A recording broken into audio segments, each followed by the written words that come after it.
Welcome to the Ingraham Angle. I'm Laura Ingraham from Washington. Ahead tonight, the stories that matter to you told in a way that you're not going to hear anywhere else, of course. Well, the economy roaring, exemplified today in a sterling GDP number. But is that enough for the president's critics? You will not believe what some of the reactions have been for this great news for all Americans. Plus, remember that Michael Cohen bombshell that dropped on CNN last night? We covered it last night on the Angle.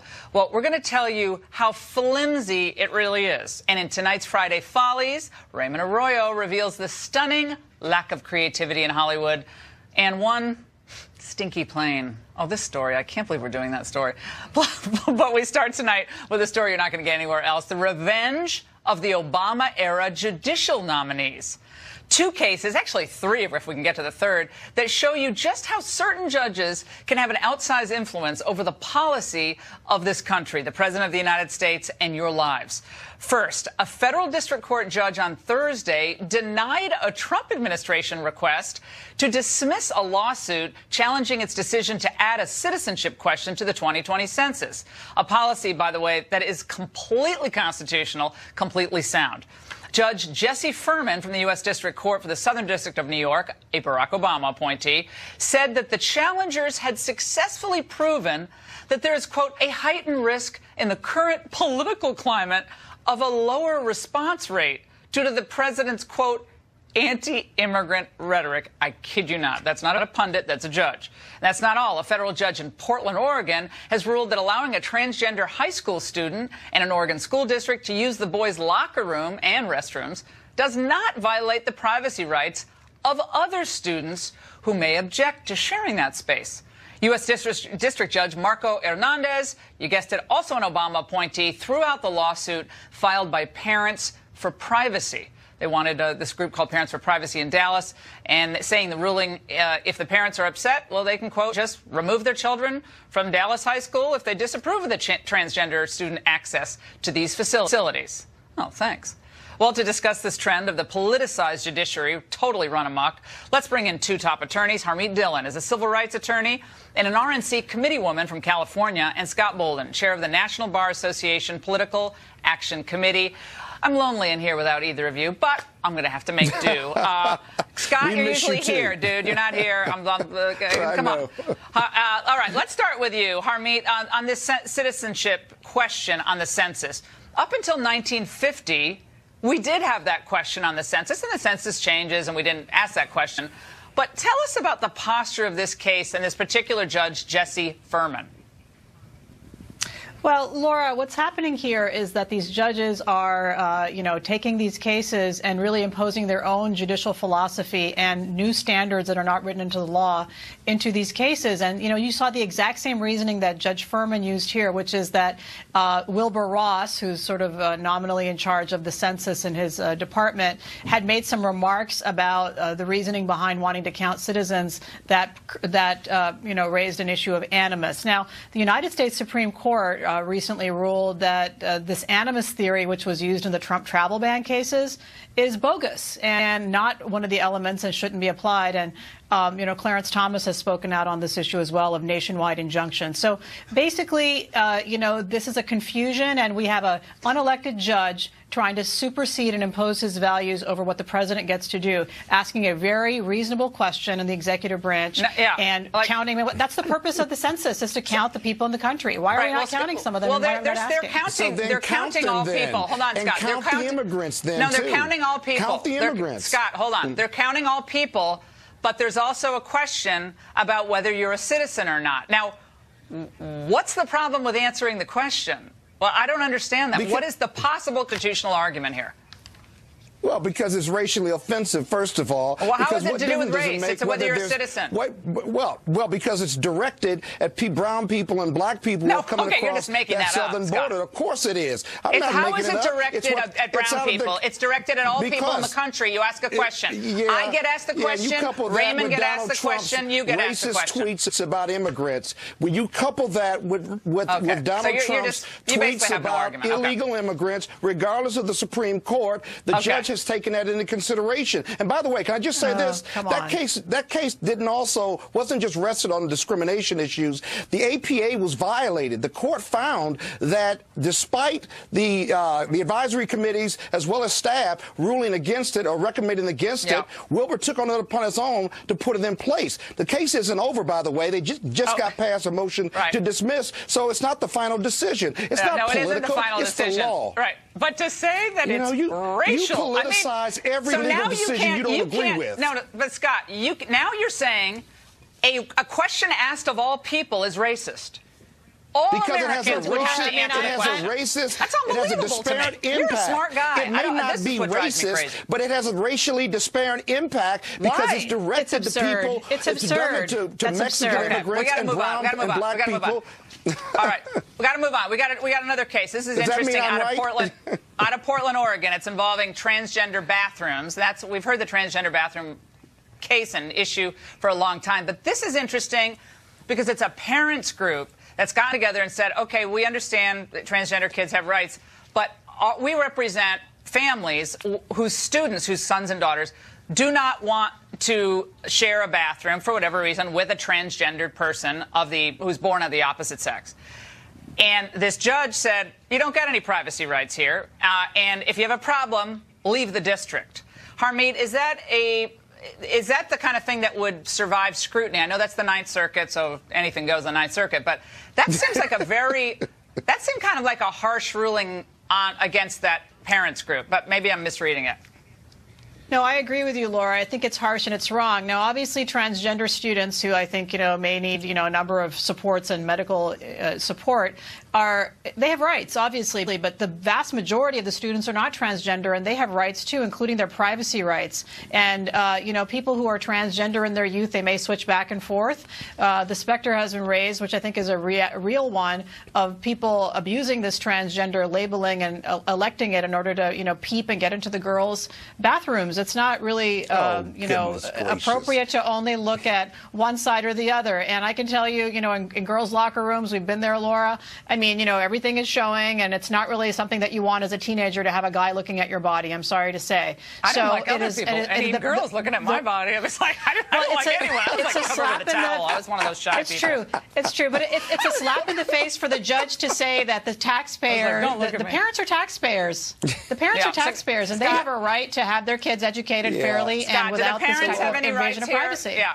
We're almost out of time. The parents have any rights here, or just the transgender kids? Not compared to the protected class that the transgendered student rests in. And look at it this way. The judge is just following the law. There's no politics here. Every federal judge that's looked at this case and looked at other similar cases around the country, you check the record. They have sided with the transgender student because they cannot be discriminated against simply because they identify with being a woman or identify with being a guy. It's not anatomy that counts, and they're in a protected class. And so this decision is based on the law, not politics. You may not like it, but you got to live with it. Harmeet, last word. I mean, anatomy obviously does count, and it is relevant, and the other students have privacy rights, too. There needs to be a balance, not just one-sided. There has to be some balance. The judge says that was conjecture. Yeah. Pure conjecture that you're going to be naked and you're going to have peeping Maybe the judge toms. Is not living in reality. Scott, give me a break. But Scott, I know these fraternity brothers where I went to college. Somebody else not living in reality on this panel. When I went to college, these fraternity brothers are like pranksters. You could see a situation and say, okay, I identify as this today, and then tomorrow this. These people playing jokes all the time too, so that's a serious matter. Issue. But then there are pranksters out there who will take advantage of it. I don't think you and your guests take it seriously, the plight of these young people who identify with a different gender. Oh, it's serious. They're in a protected class. Scott, I have friends who are transgender. I got to tell you. Read the research of Dr. Paul McHugh if you want to know what serious is. All right, we're out of time. By the way, I want to say to Harmeet. I read the opinions of both of these cases, and the opinions are accurate and based on law. He's a medical doctor, studied it for decades. Harmeet, I want to congratulate you on the Ninth Circuit ruling that your civil rights case against those people who beat up those Trump supporters, you've represented them, and you've done it pretty much pro bono the whole way. The Ninth Circuit said your case can go forward. We're going to be watching that very closely. You had a great argument. Congratulations on that. And thanks to both of you for being here tonight. And another bombshell, by the way.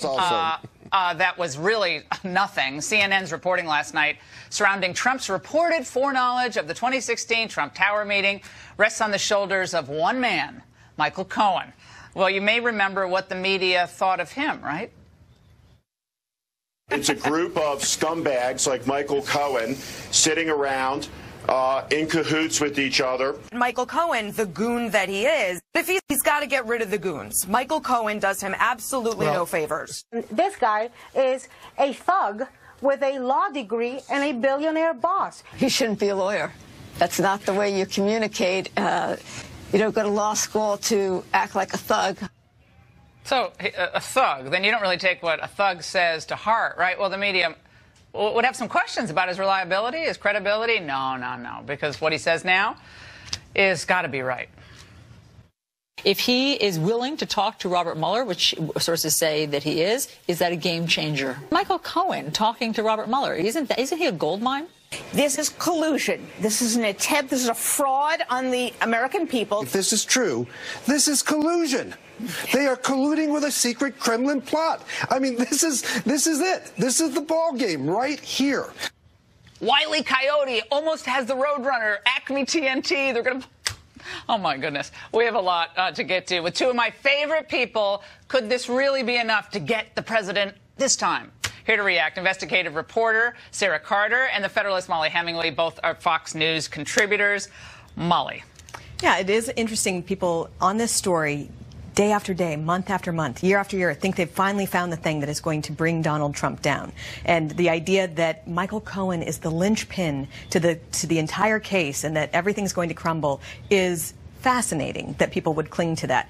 Probably if he was so important to this, Bob Mueller would not have spun him off. You know, his case was spun off to a different venue. If he really were that important, I don't think we would see Bob Mueller letting him go. And Sarah, this is what Jeff Toobin said when he was pressed about whether or not this is important. This is what I do in the mornings. I watch for these sound bites. This is my life.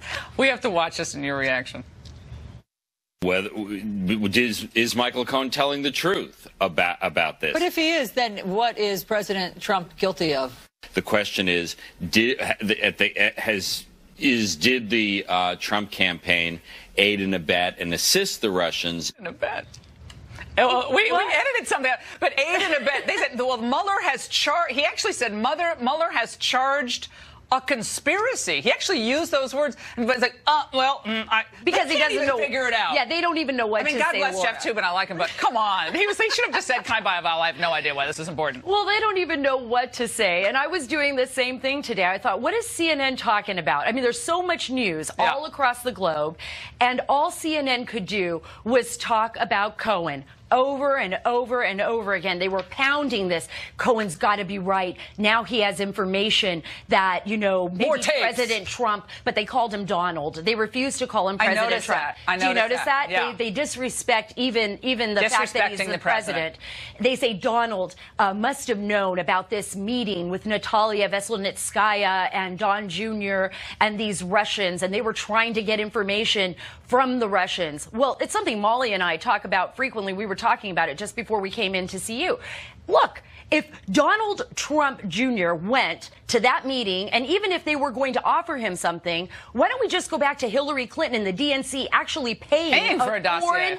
A foreign spy from Great Britain to collect information from the Russians to spread disinformation. I think this is a really important point. If you truly think that there is something very nefarious about collecting information, I mean, the whole point here is that if Trump knew, then we're going to bring him down because he's colluding with Russians. If you believe that, then you should have a really serious problem with Hillary Clinton and the DNC secretly buying and paying for an operation where you hire a foreign spy, and then he, according to his own claims, sourced that to the Kremlin. He says he got his information from Kremlin operatives. So if you think this is a really horrible thing, you should probably be more concerned about that dossier. And this week we learned that that dossier wasn't just used by the Clinton campaign. That's right. It was actually weaponized by the federal government and used to spy on an American citizen. Part of a large campaign of surveillance. Remember when civil libertarians and a lot of these people in the media used to care about Big Brother's spying on us, Big Brother's looking. Now suddenly anything goes. If an intel agent or an intel agency says something, it's sacrosanct. It can never be questioned. Sacrosanct to the point, Laura, that they omitted information in the FISA that showed that even Christopher Steele himself, one, was biased, because we know Bruce Orr's testimony proves that, and he worked for the Department of Justice and was demoted twice, and his wife worked for, Nellie Orr worked for Fusion GPS, and not only that, Christopher Steele himself couldn't even verify the information he was collecting from the Russians. But okay, we're going to believe it. We're going to open a FISA warrant investigation on Carter Page. We're going to spy on President Trump. And then we're going to drag the entire administration for more than a year and a half into this mess with Robert Mueller. This is Cohen from 2017. He said in a tweet, "I'm so proud of Donald Trump Jr. for being open, honest, and transparent to the American people. This nonsense needs to stop." That was after the issue with the meeting came out initially. And Cohen, by his own admission, says he has no evidence to support his own claim. You have a lot of people who say otherwise. But again, this points to the actual issue of Cohen's credibility. Let's say he is the most honest, truth-telling person. Who cares if he knew? Well, the point being that the entire case of the Russia collusion hinges on him going to Prague to secretly conspire with the Russians. He says he didn't go. He's repeatedly said he hasn't gone. He said that under oath. So if he's a brave truth teller, and he denies this central claim that underpins the entire Russia collusion theory, how come that didn't matter? But now it matters because somehow something he said might somehow be used to somehow Molly's right on the point with that. Molly's right on the point. Do either of you find it curious that no one in the sort of more mainstream press does any serious reporting on this? Like serious reporting on Mueller, on what's taking so long, on why this attorney-client privilege material is dripping out, Lanny Davis's past associations, the countries and the foreign entities that he's represented over the years? Tony Podesta. They're going after this the Manafort for Ukraine. Okay, but my God, what's Lanny Davis's client list look at? Let's look at that. This has been one of the most terrifying things about this story is you have a week like Equatorial Guinea. Yeah. You have a week like this where you learn all this about where all the things that we heard about the FISA court being misled are confirmed by actual documents, and yet the media don't report just what's happening. They're actually sort of gaslighting or they're making reality seem the opposite of what it is. When you have a case like this, we should have the media pouring all of its resources. I get that they don't like Trump, but they really need to report on this issue of whether, not even whether, we know it's established. The Trump campaign was surveilled in multiple ways. Wiretaps, human informants, national security letters. This is a huge story. If it were done with Hillary, they would be oh my God, they would be absolutely. But with all the resources, Laura, that the New York Times has, that the Washington Post has, with the great history that they have had as well, which is why a lot of people became journalists to do investigative reporting. They just stepped back and said, we're not going to touch this. We're going to let our narrative roll because we came up with a narrative. The Amazon Post is dedicated to one thing: getting Trump out of office. They want to recreate their old glory days of, the big anniversary of starting the impeachment. That's today. right. It's about impeachment. It's getting him out of office. They want a Pulitzer Prize for that reporting. They're not going to report on the other stuff. It's great to have you both in studio. Thanks so much for being here. And Trump defies the critics yet again. The GDP report, wow. Just latest example that the economy, you bet, is roaring back to life under this president. So why isn't the media they're not cheering the results? The White House is here to respond. We're on track to hit the highest annual average growth rate in over 13 years. And I will say this right now, and I'll say it strongly, as the trade deals come in one by one, we're going to go a lot higher than these numbers, and these are great numbers. Now, it's become a running theme. Trump defies the critics again and again. In the latest example, well, the fairly stunning GDP numbers that dropped earlier this morning. But it was no surprise to me, like clockwork, the media are doing their level best to downplay the great news. 1 quarter of growth does not a transformed economy make. As we all know, the numbers bounce around a lot from quarter to quarter. It's good to see, but will it last? Yeah, exactly. President Trump is going to take a lot of credit for these good numbers. Don't believe him. It's a lot of people who bought things because they're worried about his tariffs, and a lot of false growth from tax cuts juicing the economy. I actually heard people saying it was all Obama's economy. They sound, all of them, really excited about this chance for more American success, don't they? Well, here to react is the chairman of the White House Council of Economic Advisors, Kevin Hassett. Kevin, thanks for joining us tonight. It's great to be here. Thank you. I know you're not surprised, because I knew this would happen. This number comes out after, and we're going to play some of the great predictions from last year. And these media types do everything in their power to downplay it or give credit to President Obama. It's stunning, frankly. Right. I mean, after President Trump, it's Laura Ingram's economy, really, right? Because he pursued the policies that you've been advocating for years and years. How long have we known each other? 20 years? Something like that, right? 20 plus. And the fact is that we've said if we cut corporate taxes, then the jobs will come home. We've said that if we pursue energy dominance, then there'll be lots of exploration and drilling.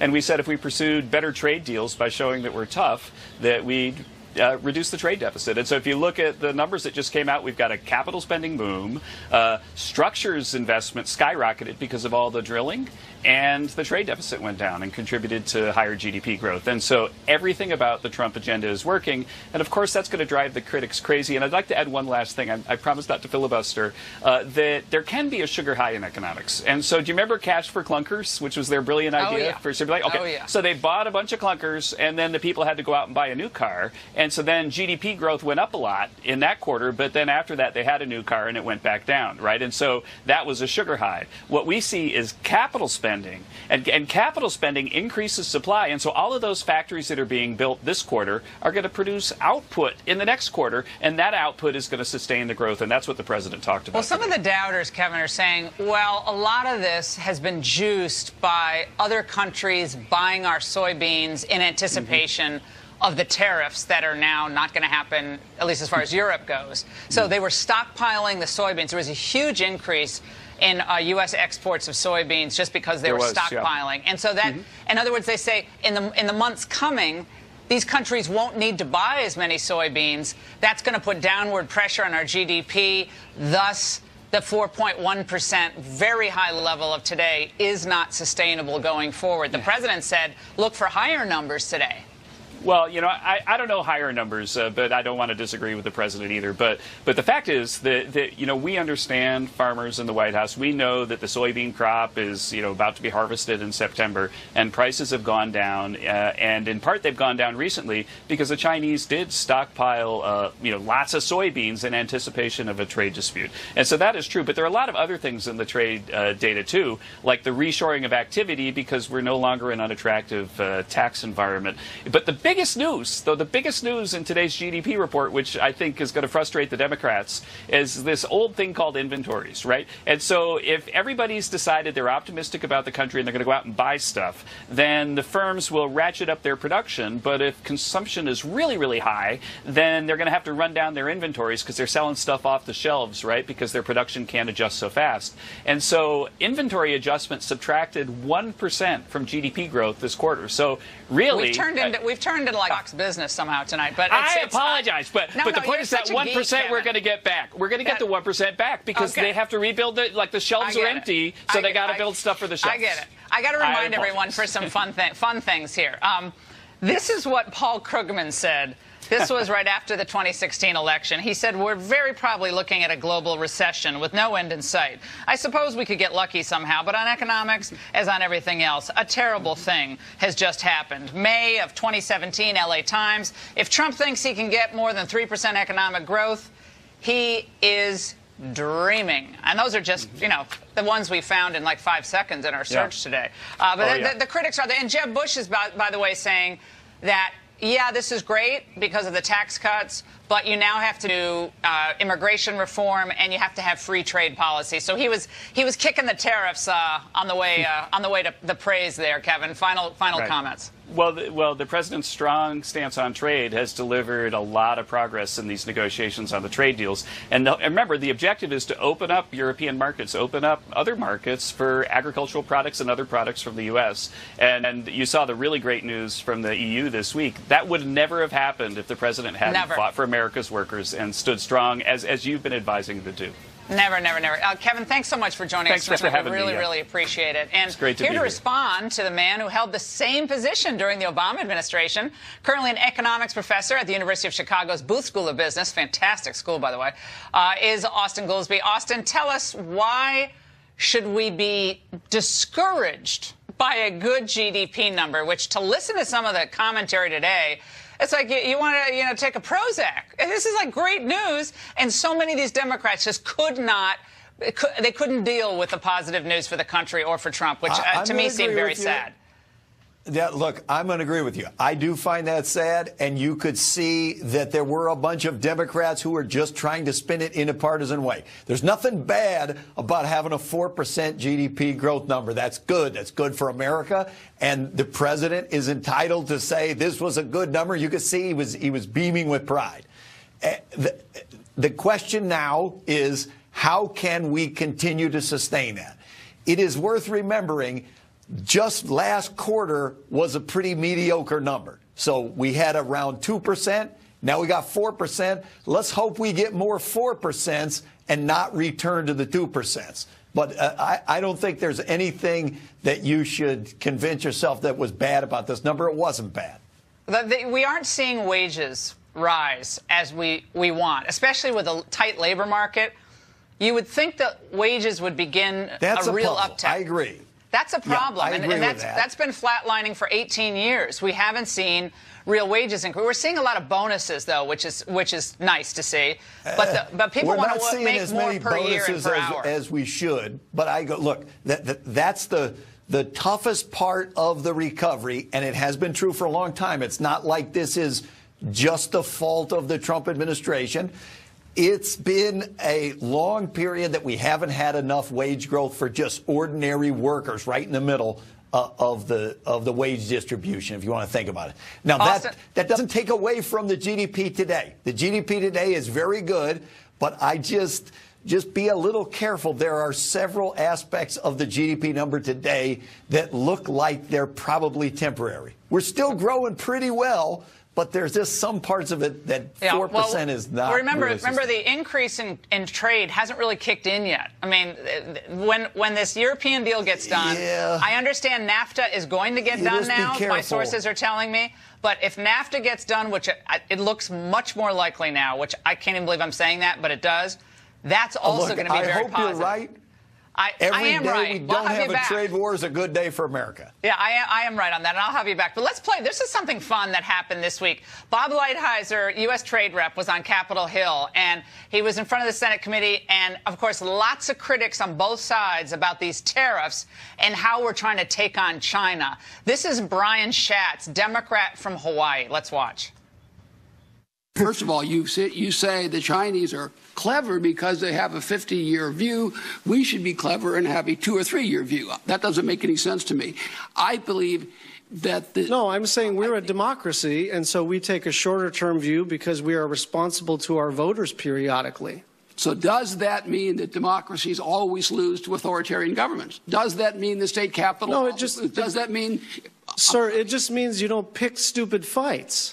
If your conclusion is that China taking over all of our technology and the future of our children is a stupid fight, then you are right. We should capitulate. My view is that's how we got where we are. So I don't think it's a stupid fight. That didn't get enough play, but I thought that encapsulated so much of what the Trump economic agenda is all about. Don't cede to China. Don't be part of the China Surrender Caucus. Fight for every job. Fight for every opportunity. And Lighthizer is an underrated rock star in this administration. Close it out. Well, all I would say is if your main thing is about confronting China, don't pick 7 fights while carrying a 6-shooter. That's the gunfighter's credo, and that's been our problem. Our natural allies to stop Chinese intellectual property violation would be the very countries that we're threatening trade wars with. So they're working with us, Austin. They're all working with us. The EU is working with us. Korea already cut a new deal. They are not all working with us. All right, Korea cut a new deal months ago. Yeah, they did. They cut a new deal months ago. Europe's already renegotiating with us. Mexico's about to renegotiate NAFTA. Canada's slowly but surely realizing what this blood has done in steel. And the Europeans are joining with China to file grievances against us at the WTO. Oh, bring it on. That's just not even serious. That's just a liberty. Let's not bring it on. We're Let's find a way to confront China to help us. We can just incorporate We're out of time. We're out of time. We're gonna roll the block here. But Austin, see you again, Laura. It is great to have you on as always. And by the way, it's not snakes on a plane, but socks on a plane. Are you confused? I am. It's Friday. You don't know what you're going to get here on the Ingraham Angle. Stay there.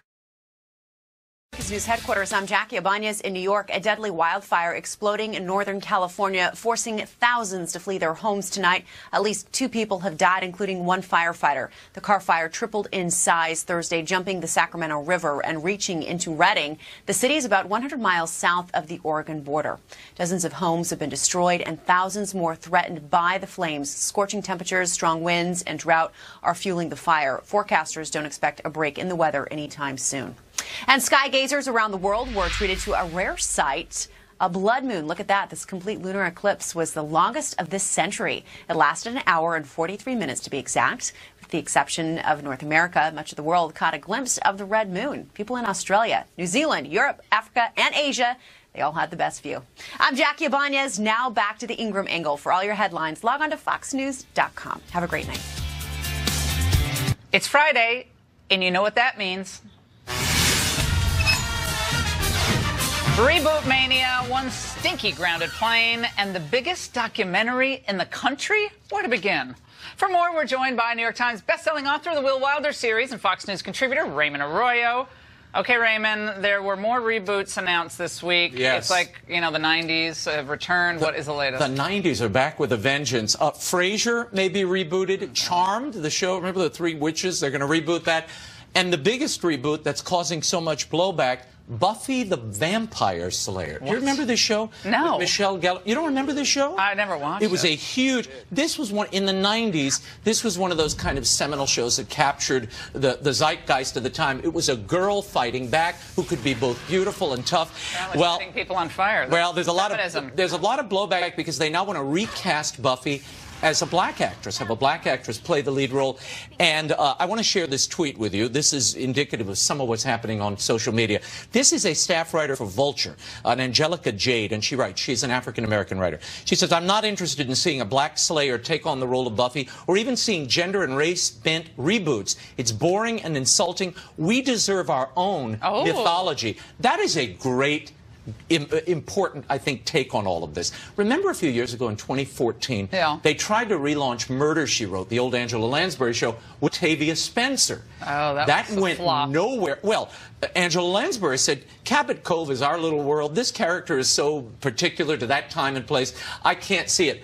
The fans agreed with her. That reboot died. Is Angela Lansbury still working? Yes, she's 94 years old. She's unbelievable. Doing stage work. I mean, the woman's unbelievable. Anyway, my problem with these reboots and trying to recast them and make gender points, tell new stories for this generation. You're depriving this generation of their characters, their stories, by trying to squeeze them into these old wineskins or old sitcoms, in this case. I've kind of had it with the reboots. No, and it's all like the Benetton approach to casting. It's like everybody's non-traditional casting. No, it's just, however, if you're going to do a reboot... Star Wars. The Star Wars things are the worst. Everybody Loves Raymond would make a great reboot. Patty Heaton, Ray Romano, if you're listening, you know, start right. Oh, okay. Good. Yeah, you just want to I love that show. Now, speaking of reboots... I didn't watch any of those. Now, this is a curious story where we need a reboot from last night. A Spirit airplane was grounded over what people on the plane were calling a stinky sock smell. What? The plane going from New York to Fort Lauderdale was diverted to Myrtle Beach. This is not, I'm not making this up. Spirit is, God bless them, is the worst. Okay, don't defame It's the Spirit. worst experience. I'm sorry. I've been on Spirit Airlines before. They charge you for air, for God's sake. You can't, if you go, don't breathe, because it's $25. I'm bringing the camera next time she tries to get on a Spirit flight. No, sorry. But here's what happened. Can do. The passengers started complaining because they were getting nauseous, they were getting headaches, and not just a few of them. So they grounded the plane in Myrtle Beach. But when people went aboard, they couldn't find the source of the smell. And I was thinking, why didn't you check the passengers? That's probably, you got a stinky sock smell. Have you traveled when these people take their shoes and then the socks? No. I took a photo of a flight from Chicago this past week. Not you. Well, I didn't, not the face, but just about a 20-something. Had bare feet and was putting her filthy bare foot with toe rings on the armrest. Next, okay. I got like a dry heave when I saw this. This is why every time I filthy people. Here's a message: if you're traveling, it's not your bedroom. Otherwise, just show up in an adult diaper and call it a day. It's not your bathroom either. They're clipping the nails. That's the worst. Clipping the toenails. No, changing babies on the pull-down tray tables. Well, have you seen you that? got to change them somewhere. Oh, no. This is why every time I travel, I break out the Lysol wipes, and I know you call me Felix Unger, but I scrub every surface. And now it's at the point when you travel with Raymond, now it's at the point where people ask Raymond. It is the odd couple. Guilty as I'm like throwing things all over the place. Raymond's like, don't move. And he's like, wiping stuff don't down. touch anything. You got to clean it before you put yourself there. All right, before we go, there's a movie that's about to become the highest-grossing biographic documentary in history. It's got to be a Winston. No, it's already done. Churchill, Reagan. Laura. What is it? Laura. It's a beautiful day in the neighborhood, a beautiful day for a neighbor. Would you be mine? I hated Would you be mine? Why do you hate Mr. Rogers? I couldn't. I was afraid. Look what I'm doing for you today. I was putting my cardigan on just for you. Village. I found Why? The neighborhood of make-believe? The character. Like that? Put your cardigan on, Ingram. You'll feel warm. Look, I already feel better. I feel warmer just being in my cardigan. You're either a cardigan person or you're not. Yeah, I'm not one. I'm messing up my chords. The new Mr. Rogers movie, Would You Be My Neighbor? It's that on sweater track. of yours is the worst. People like my sweater. No turtlenecks. No. This movie Men with turtlenecks. This movie is about to make $25 million at the box office. It is the biggest documentary in the last 5 years. And to give you some idea, Al Gore's movie, that Inconvenient Truth sequel, box office. It made $3.7 million at the box office. Bag. And the Pope Francis movie earlier this year, $1.7 million at the box office. But now, why are people going to this Mr. Rogers movie? Innocence. Well, I think it's innocence, decency, wonderment, someone who is uplifting people and using the medium for good. Just like us. That's what people uplifting. want. We're just like you, Ingram. Well, just like you. None of the satire or cheap cynicism of our segments. This is a beautiful little town, and let me tell you about Mr. Rogers. He was a Presbyterian minister who used the medium for good. He thought he could uplift children, help them through difficulties. He was also, I discovered watching the movie, a lifelong Republican. You'll be happy to know. I got a sense of that. Did he have slip-on shoes or they tie shoes? I can't remember. I think he did have slip-ons. He would take them off and put the tie sneakers on. He would put the sneakers on. But it was a very warm... You're either Mr... I wasn't a Mr. Rogers. That was like News Zoo Review kind of thing. Children were captivated by him. They were. And we need a little more of that tenderness and gentleness on TV. And non-political... Okay. Banish that from your wardrobe. Do you like the... you don't like the cardigan? No, we exposed bad cardigans in the Democrats' craven attempt to gain the immigration high ground.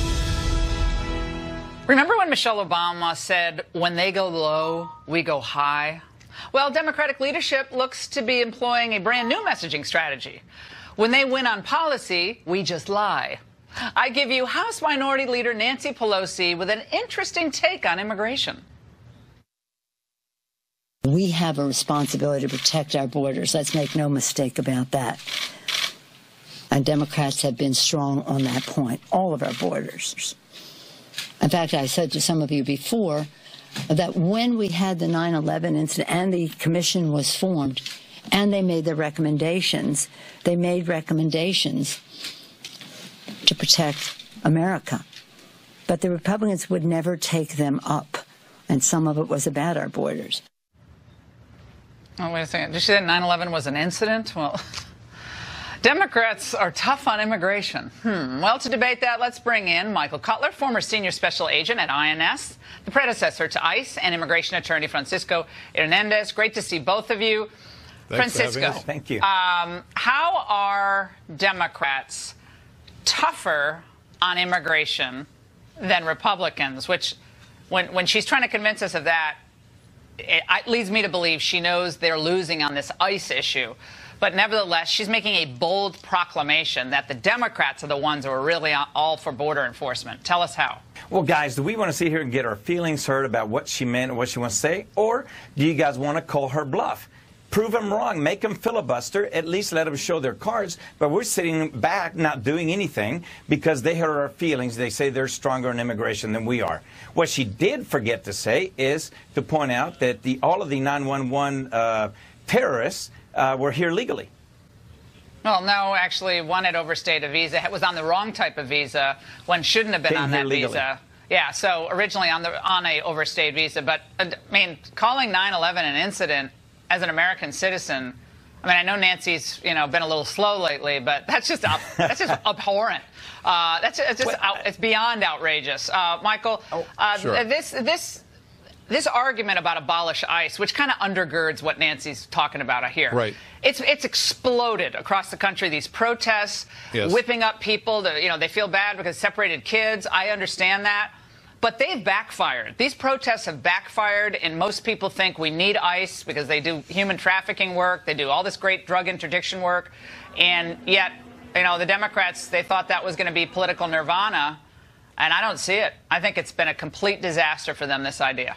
Well, and by the way, it's interesting she brings up 9/11. I've been raising the issue forever. I arrested terrorists as an immigration agent. Most people don't realize the second largest contingent of agents assigned to the Joint Terrorism Task Force are immigration agents. And I provided testimony to the commission. So when she said, well, one of the things was border security, she's right. The other part of it, the embedding tactic, was immigration fraud. That's the bailiwick of ICE, the same agency that she was demanding be disbanded. So how in the world can you be in two places at one time, except, of course, Washington? But the idea that we're going to take immigration out of the equation when the 9/11 Commission found that multiple failures of the immigration system, particularly interior enforcement, that was the key words in the 9/11 Commission report. How do you eliminate interior enforcement and say that you're following the findings and recommendations of the 9/11 Commission? It's crazy, isn't it? Yeah, get this. There's another issue. Attorney General Jeff Sessions was up in Boston yesterday, and he announced arrests in this major identity fraud operation where 25 individuals are now standing accused of stealing Social Security numbers to obtain what amounted to $250,000 in government benefits. So if you're not outraged by that, we'll wait to hear about this story's connection to the border. Out of the 28 defendants charged, 21 are in custody, and 22 of the total are in this country illegally. 19 have arrest records for everything from breaking and entering, assault, and battery on a police officer. Well, Francisco, so, you got this deal with identity fraud, Social Security fraud, collecting benefits. And you and I have been... You and I have been talking about this for years. And Sessions says, look, this is just the tip of the iceberg. $250,000 just in Boston, tip of the iceberg. Yes. Why don't we give these folks a reason to come out of the shadows and actually identify themselves so we can separate the ones that want to build us from the ones that want to harm us? But we have no incentive to find out who they are. They're just sitting there out there floating around, possibly using some of them your Social Security number and my Social Security number. But ICE can only do what Congress tells it to do. ICE is dependent on the INA law. Congress is sitting there blaming now ICE. Both parties are blaming ICE and DHS for their failure to act for the last 18 to 20 years on immigration reform. We're not failing to act, Francisco. Be very clear about this. Sessions is not failing to act. I interviewed Andrew Lelling, the U.S. Attorney in Boston, today on the radio. No, the Congress. And Congress. Yeah, well, there is great enforcement going on, and Michael, you can speak to this. Congress isn't enforcing either. Wait a minute, they're Francisco. matching up Medicaid applications to the Social Security numbers, and they're finding out there is rampant fraud. And it's not just people who committed violent crimes. There is food stamp Medicaid fraud across this country by people who came into this country illegally. It happens every single day. Here's the point. It's a rip-off to the American public. Michael, go ahead. And citizens. Yeah, sure. Francisco, wait a second. Let's wait a moment. First of all, none of them came in legally. They all committed visa fraud, all of the 9/11 hijackers. They all lied to the inspectors at the airport. Wait a moment. But they came here legally. I'm still, you had your turn. This is my turn, okay? So the point is that the laws that are on the books are more than adequate to go after terrorists and criminals who defraud the immigration system. And the bad guys won't come out of the shadows if they know they're wanted. Yeah. So you're right. All you would be doing is legalizing illegal aliens and giving them opportunities to hide. Guys, we're going to be very few people are covering this type of fraud involved that intersects with illegal immigration, but we're going to be on this, and we're going to dig deeper into what's happening just in New England, and fentanyl is involved too, but we're going to stay on this issue. Thank you for joining us. And up next, it isn't just Twitter that's trying to snuff out conservative voices. Wait till you hear about what Facebook tried to do regarding a candidate running for Congress in Florida. That and Peter Thiel's message for Silicon Valley next. Boy, has it been a rough week for Silicon Valley. Twitter in hot water for shadow banning conservatives, something they had to reluctantly admit And today their stock is down over 20%. Facebook stock has cratered after they missed their earnings estimates for the first time in 3 years. And to make matters worse, the social media giant is now accused of banning this ad from a Florida Republican because of the Second Amendment message. Watch. I'm Matt Caldwell. I like guns. I love the Second Amendment. And I support our president. That's why I'm endorsed by the NRA. I'm Matt Caldwell. And that's all there is to it. I like that ad. Here to respond is the candidate himself, State Rep Matt Caldwell, who's running as a candidate for the Commissioner of Agriculture. All right, Representative Caldwell, how did you find out this was, banned on Facebook? Yeah, absolutely, Laura. We have been obviously running statewide for over a year now and running multiple ads every single day, just run-of-the-mill stuff. Hey, like this, like that.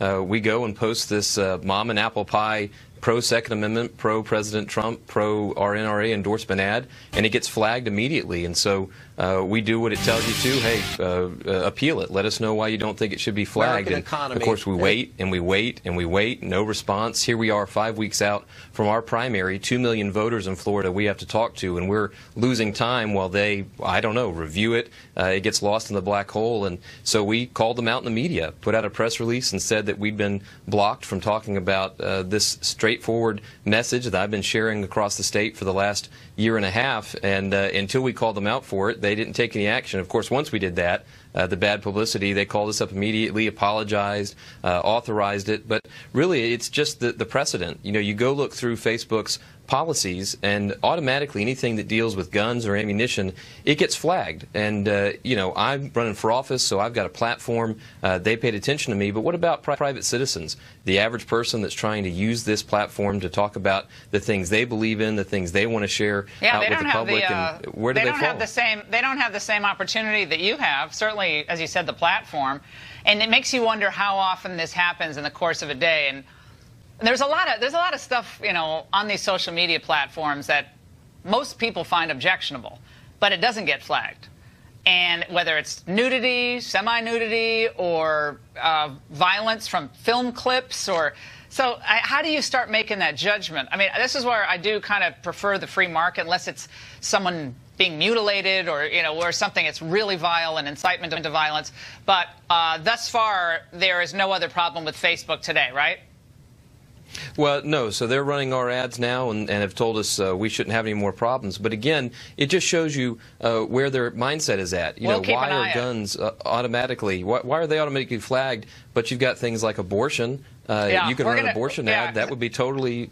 Representative Caldwell, we're out of time, but we're going to keep an eye on this issue because I have a feeling this isn't the last time we're going to be dealing with this. We'll be right back. Wait, do you know in this day in history, impeachment proceedings began against Nixon in the House of Representatives? Isn't that wild to think of that? I was in summer camp. We had such a wild week of news. It was great to have you every step of the way. We covered the FISA warrants, Michael Cohen's wild claims, and we ended with phenomenal economic news for all Americans, more evidence of a robust economy under the guidance of President Trump. We are really blessed in this country. Enjoy your family. Enjoy your weekend. Fly your flag if you can. I'll see you right back here on Monday from New York.